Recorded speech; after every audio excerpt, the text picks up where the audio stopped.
Yeah, when I first walked with Jesus, I was really hot and even pushy to people. I tell everybody I know about this Jesus that I just know. He's so good. He wants everybody to know him. He loves everybody, and I want everybody to know him and experience the things, the wonderful things that I experience. So, but to my surprise, instead of people getting excited about this Jesus, they got offended. Even my mom. And when I started to tell people about the supernatural healing that I experienced, some of them believe and said, "Great," and some people said, "Huh, interesting," and some people said, "I just some feelings. You maybe it's not God, maybe just you." And you just happen to not don't have the pain anymore, or you just make your own decision that you can overcome the fear by yourself because you have to walk through the path.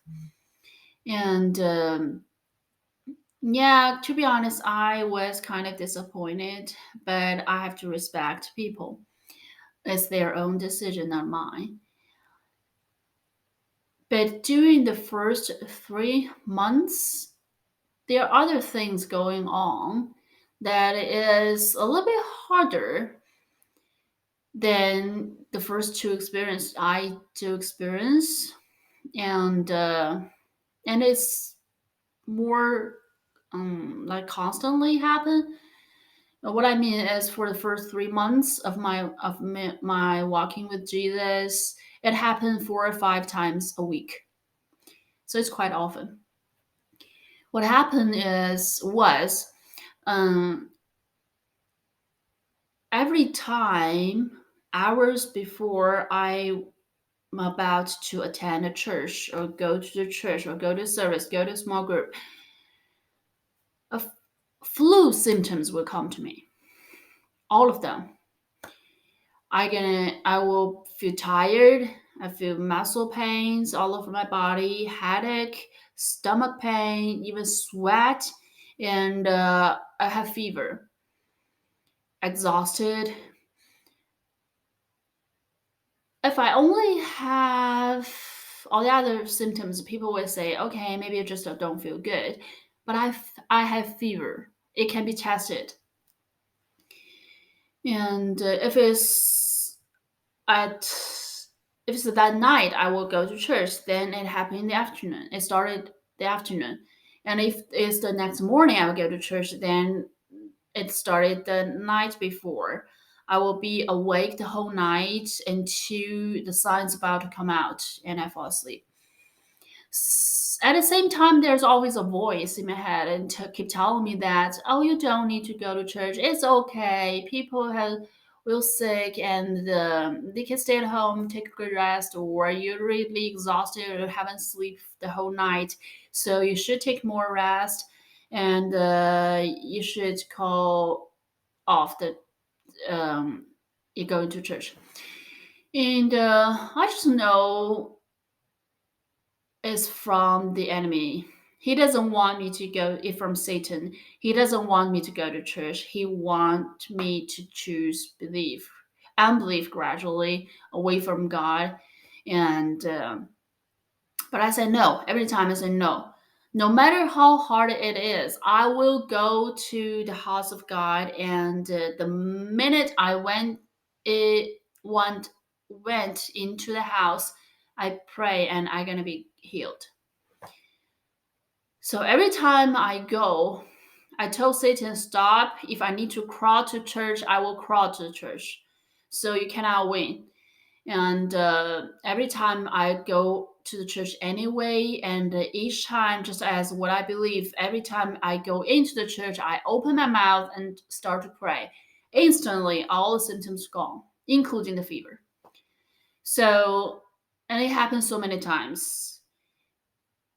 So I know there was something.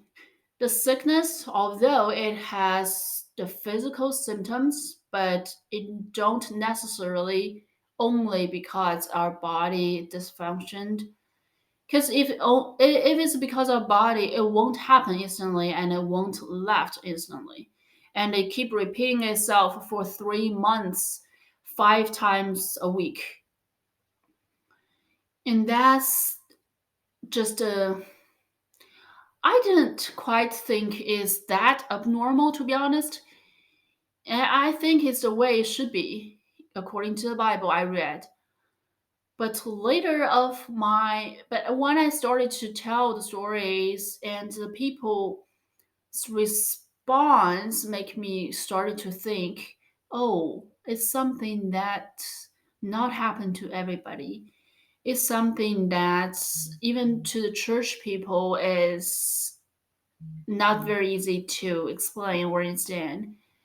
And some people even have a hard time to believe.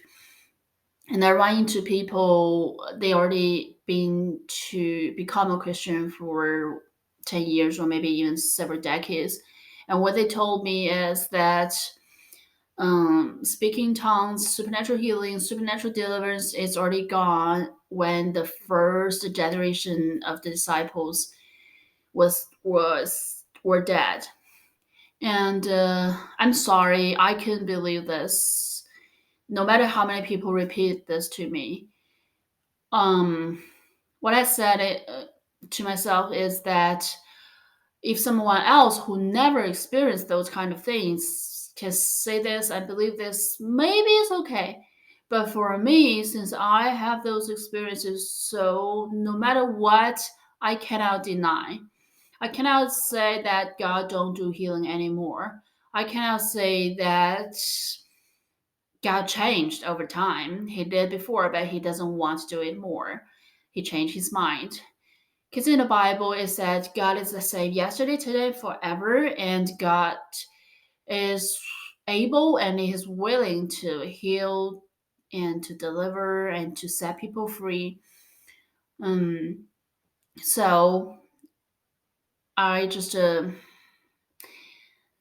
instead of keep talking to people, keep sharing, I started to back off a little bit and keep those things into my own heart and keep those things between God and me.